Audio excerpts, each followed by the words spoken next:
ప్రతి సత్కార్యంలోనూ మనల్ని సఫలపరిచే మన యేసుక్రీస్తు ప్రభువారి నామంలో మీ అందరికీ నా హృదయపూర్వక శుభములు తెలుపుకుంటున్నాను. ఈరోజు మన ధ్యానం మత్తయి సువార్త 11వ అధ్యాయం 20 నుంచి 27 వచనాల వరకు.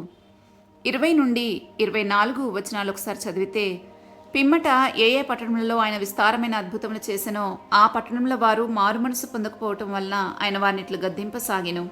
అయ్యో కొరాజీనా, అయ్యో బెత్సైదా, మీ మధ్య చేయబడిన అద్భుతములు తూరు సీదోం పట్టణంలో చేయబడిన ఎడల ఆ పట్టణంలో వారు పూర్వమే గోనెపట్ట కట్టుకుని బూడిద వేసుకుని మారుమనసు పొందియుందురు. విమర్శ దినమందు మీ గతి కంటే తూరు సీదోం పట్టణంలో వారి గతి ఓర్వదగినదై ఉండునని మీతో చెప్పుచున్నాను. కపర్నహూమ, ఆకాశము మట్టునకు హెచ్చింపబడదవా? నీవు పాతాళం వరకు దిగిపోయిదవు. నీలో చేయబడిన అద్భుతములు సొదొమలో చేయబడిన ఎడల అది నేటి వరకు నిలిచియుండును. విమర్శ దినమందు నీ గతి కంటే సొదొమ దేశపు వారి గతి ఓర్వతగినదై ఉండునని మీతో చెప్పుచున్నాను అనెను. 20వ వచనం ద్వారా మనకు స్పష్టంగా అర్థమవుతుంది, ఆయన అద్భుతాలు చేసేది ప్రజలు మారుమనసు పొందుకోవడం కోసమేనని. ఆయనకు పేరు రావాలనో లేకపోతే వినోదం కోసమో కాదని మనకిప్పటికే అర్థమైంది.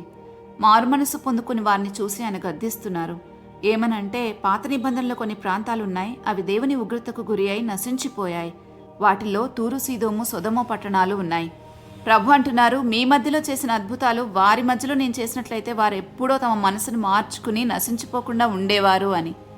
అందుకే చివరి రోజున మారుమనసు పొందని మీ గతి కంటే ఆ పట్టణంలో గతి ఓర్వదగినదిగా ఉంటుందని చెప్పారు.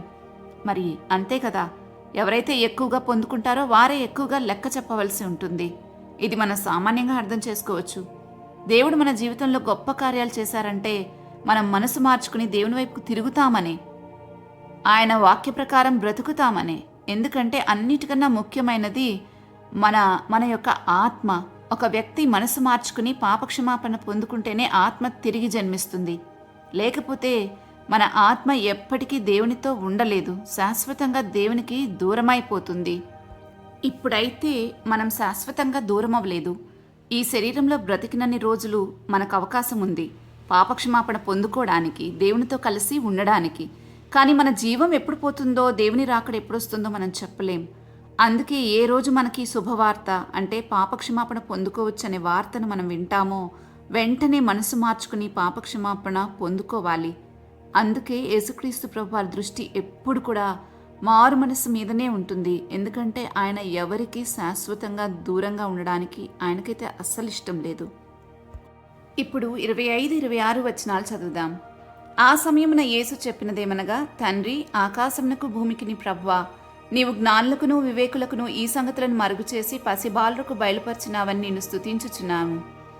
అవును తండ్రి, ఇలాగు చేయటం మీ దృష్టికి అనుకూలమాయను అని. దేవుని దృష్టికి అనుకూలమైనది ఏంటంటే, ఎవరైతే చిన్నపిల్లలాగా అంటే తల్లిదండ్రులు చెప్పిన విషయాలు చిన్నపిల్లలు ఏమాత్రం అనుమానం లేకుండా నమ్ముతారో, అలాగే చిన్నపిల్లల మనస్సు కలిగిన వారికి తనను గురించి ప్రత్యక్షతలు ఇవ్వడం ప్రభువుకు అనుకూలమైన పని. అంతేకాదు, పసిబాలులలో ఏమాత్రం గర్వహృదయం ఉండదు. కానీ జ్ఞానులకు వివేకులకు అన్నిటికీ కారణాలు కావాలి. పైగా వారికి ఎక్కువ తెలుసనే హృదయపు గర్వం వారికి ఉంటుంది. అలాంటి మనస్సు ప్రభువుకి అనుకూలమైనది కాదు. అందుకే యేసుప్రభు అన్నారు, ఆత్మ విషయమై దీనులైన వారు ధన్యులు, పరలోక రాజ్యం వారిది అని. ఇంకా మత్తయి సువార్త 18వ అధ్యాయంలో కూడా, మీరు మార్పు నొంది బిడ్డల వంటి వారైతేనే కానీ పరలోక రాజ్యంలో ప్రవేశింపనేరని మీతో నిశ్చయముగా చెప్పుచున్నాను అన్నారు. ఇంకా జ్ఞానులను సిగ్గుపరచుటకై లోకంలోని వెర్రివారిని ఎన్నుకున్నట్లుగా కొరింథీయులకు రాసిన మొదటి పత్రికలో చూస్తాం.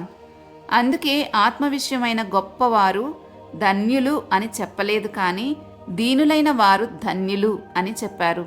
దేవునికి ఇష్టమైన మనసు ఏంటంటే, ఆయన మాట విని అనుమానాలు గర్వము లేకుండా ఉంటే ఆయన మనతో కలిసి పనిచేయటానికి ఇష్టపడి మనకు తన విషయాలన్నీ తెలియచేస్తారు.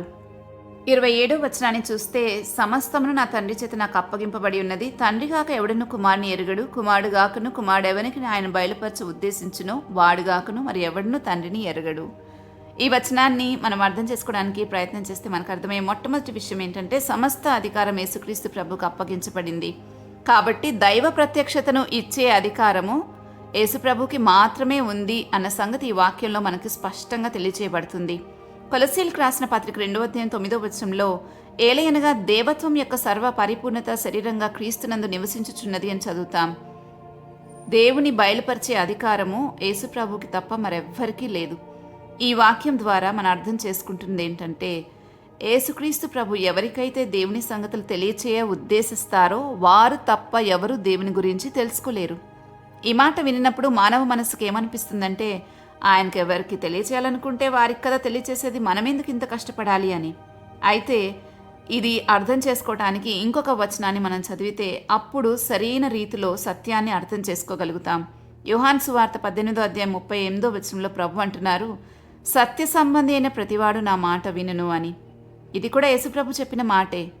దీని ప్రకారము దేవుడు ఎవరికి తాను తెలియచేసుకుంటారంటే సత్యాన్ని ప్రేమించి సత్య సంబంధులకు మాత్రమే. నీవు సత్యాన్ని ప్రేమించి సత్య సంబంధివైతే దేవుని ప్రత్యక్షత నీకు దొరుకుతుంది, లేకపోతే దొరకదు. దీన్ని బాగా అర్థం చేసుకున్న వారికే తెలుస్తుంది ఎవరు సత్యాన్ని బట్టి మాట్లాడుతున్నారో ఎవరు మాట్లాడట్లేదో. అందరూ చెప్పేది దేవుని వాక్యమే, కానీ సత్యవంతులు కొందరే. కాబట్టి సత్యాన్ని ప్రకటించేవారు కొందరే. సత్యాన్ని ఇష్టపడని వారికి అబద్ధానికి జనకుడైన అపవాది బోధిస్తాడు. అందుకు మన పునాది క్రీస్తునే బండ మీద గనక ఉంటే, అంటే సత్యం మీద ఉంటే, అది దేనికి కూడా కూలిపోదు. కానీ ఇసుక మీద ఉంటే కూలిపోతుంది, ఎందుకంటే ఎప్పటికీ నిలిచి ఉండేది సత్యమే కాబట్టి. మనకు సత్యం అంటే ఒక ఆలోచనో లేక ఒక భావమో కాదు. మనకు సత్యం అంటే ఒక వ్యక్తి, ఆయనే యేసుక్రీస్తు ప్రభు. మరి మన పునాది దేని మీద వేసుకున్నామో చూసుకోవాలి. హృదయంలో మన ఇష్టాలను బట్టి మన నమ్మిక ఉంటే సరైన పునాది లేనట్లే. నా ఇష్టం ఏదైనా కావచ్చు, కానీ సత్యాన్ని ప్రేమించాలనుకుని దానికోసం వెతికితే తప్పక సత్యం దొరుకుతుంది. అప్పుడు మన ఫౌండేషన్ స్ట్రాంగ్గా ఉంటుందని అర్థం చేసుకుందాం. ప్రార్థించుకుందామా? మా సర్వాధికారి అయిన మా ప్రభువా, మేము కూడా చాలాసార్లు అనుకుంటున్నాం మీరు మాకు ఇచ్చిన జీవాహారం గనక ఇంకెవరికైనా ఇచ్చి ఉంటే వాళ్ళు మాకన్నా బాగా బ్రతికి ఉండేవారేమో అని. కానీ మేము కూడా మీకు తగినట్లు బ్రతకాలని ఆశపడుతున్నాం. ఆశపడే ప్రాణాన్ని తృప్తిపరిచే దేవుడవు నీవని మిమ్మల్ని ఎంతగానో స్తుతిస్తున్నాము ప్రభు. ఈరోజు మేము ఎంత నీ ప్రత్యక్షత పొందుకుంటే రేపంతా లెక్క చెప్పాలన్న సంగతిని గుర్తుపెట్టుకుని ఆత్మ నేర్పించు భయభక్తులతో బ్రతికే కృపనివ్వండి. మాకు చాలినంత కృపనిచ్చి మారుమనసు పొందుకునే విషయంలో ఆత్మలో దీనులమై అన్ని విషయాల్లో మేము మీకు తగినట్లుగా బ్రతకడానికి సహాయం చేయమని వేడుకుంటున్నాం. మా హృదయాలలో ఎంతమాత్రము గర్వం లేకుండా మమ్మల్ని కాపాడమని ఈ రోజంతటినీ మీకు అప్పగిస్తూ మా మంచి కాపరి అయిన యేసుక్రీస్తు ప్రభు నామంలో అడిగి వేడుకుంటున్నాము తండ్రి. ఆమెన్. మరుసటి ధ్యానంలో మరలా తిరిగి కలుద్దాం. అంతవరకు దైవాశీస్సులు. ఆమెన్.